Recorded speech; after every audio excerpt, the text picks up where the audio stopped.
What's your name? Sir Duncan the Tall. Never heard of him. Do you know every knight in the Seven Kingdoms, then? The good ones. If you could bring me to Ashford, I could squire for you, sir. Rob me, and I'll hunt you down with dogs. You don't have dogs! I'll get some. Where? Oh! So, to start off, what did you two do to like first get to know each other and establish this connection for Dunk and Egg? There's a really good arcade just down the way from Yeah, where we're shooting. we are the arcade people. Yeah, I know. We've an addiction.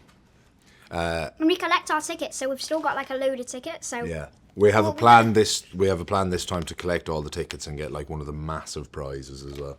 yeah, because we're racking up our tickets. So now we're on like 10,000, like 15,000, and we're gonna keep doing it. And then at the end, we're gonna come back. We're And gonna there's buy like tickets, and we're gonna get like 100,000 tickets. there's like laptops and stuff that you can get. Yeah, be great. Yeah, that was a big bonding sort of thing. We got to know each other as I kicked his ass in Mario Kart multiple times. I won. No, I won most of them though.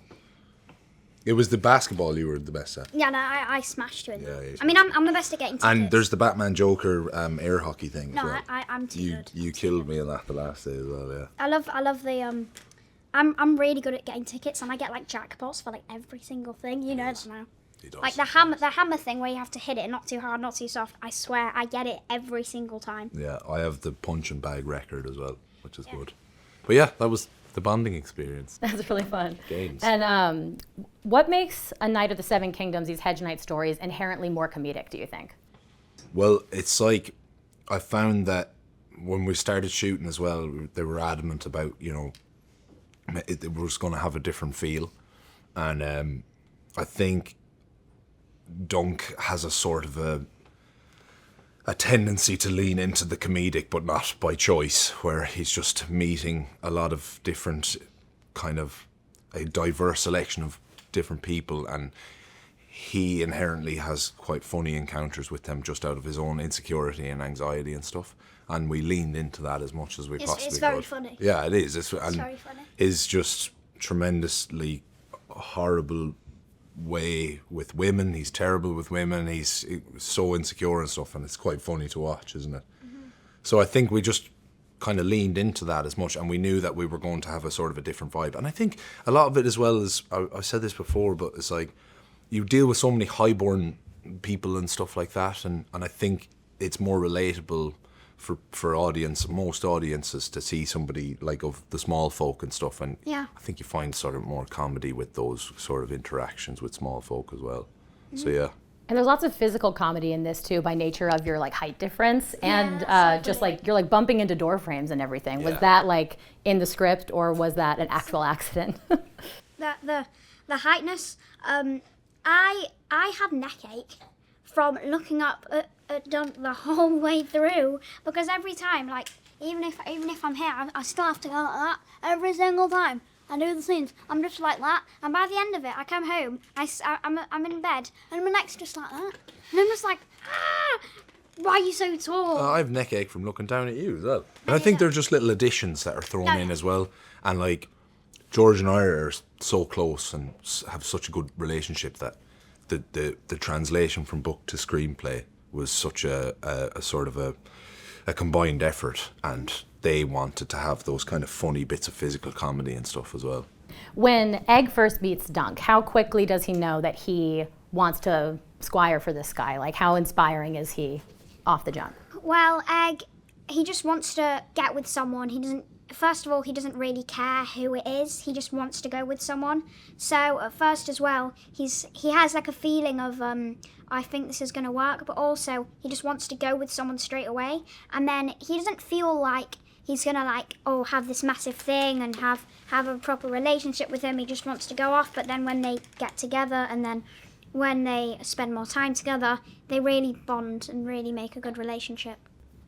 Yeah, and in the first episode, there's a moment where Dunk says something like, I'm going to be a knight, and then you hear like the tease of the Game of Thrones theme song about to play, and then it cuts to a gross thing. So when you, was it like in the script that like the theme song would tease and then it would jump cut to something else? What was your reaction to reading that? Because for me, it was very funny to watch. I would rarely, I'm up for doing anything on on a script for sure, as long as it's like attributed to the writing and earned and stuff. And I thought that was hilarious. And it was one of the funniest things to do ever. We were like on the top of like one of the Mourne Mountains in Belfast, and they had to close the set. And I think that, and it was like to protect me, but it was just to protect the rest of the crew so they don't see my ass, basically, because nobody wants to see that. And yeah, it was hilarious. And one of the guys that works with props, Gordo, who's a good friend, he's and actually a good actor too, but he was down in front of me, like having to watch me pretend to have diarrhea while he presses a button to shoot this fake poo gun out of the site. Yeah, I had to have it in between my legs as well. It wasn't real poo. I didn't think it was. Okay, yeah. Just to be clear. Yeah, that's great No, to it's know fine. that. It was actually there. Yeah, somebody was in front of me. So I thought that was like VFX. No, it's all real. It's totally real. Yeah, poop. Yeah, Nice. not real poop, but Yeah, nice. A real effect. practical effect. Practical effects, yeah. And it's funny because it's like, that is just a funny thing. Like, it's a kind of like a rejection of the Game of Thrones theme song, the way it's structured in the episode. It's just his anxiety. Yeah. He can't, and I find a similar thing. It's like when things start to go too great, you're like, oh my God, it's great, or I could do this and I could do that, and I immediately am brought back down to earth by my just chronic anxiety. And for Dunk, that I'm glad I don't have the tremendous stomach issues that follow, but he seems to have those as well. Thankfully, there's just like no iPhones and stuff. So Poor Dunk. Well, I don't know if you've seen online, but just from the previews and interviews that Peter and Dexter have done already, a lot of fans are like, it's like they picked up the book, shook it, and Dunk and Egg fell out. So was there a moment during filming of season 1 that produced that same feeling for you? Yeah, look, I took a picture of it on my phone, which I never do on set because if I lose my phone or if somebody steals it, I don't want it, But it was when Dunk rides up outside of the inn and Egg comes out from the stables, and there was this sort of ghostly otherworldliness to Egg in that moment. It felt like something. This is gonna maybe sound, weird given the universe that I'm living in, but it felt like when we arrived at Privet Drive for the first time in the Harry Potter movies, and those lights start going off, and you're just like, oh, it's like the book. I remember this. It just gave me a really warm, good feeling, and the two of them meeting for the first time, it felt right. It's and we had a few other moments as we went along. Look, they each had their moments too of just really showing up as their own character, being like, oh, this is the person, they've changed, they've become someone else, they've, stepped into this role in a real way. But it's good because the story is about them growing as people, and so we want the fact that they were doing it very naturally as actors, as human beings in front of our eyes just only helps us.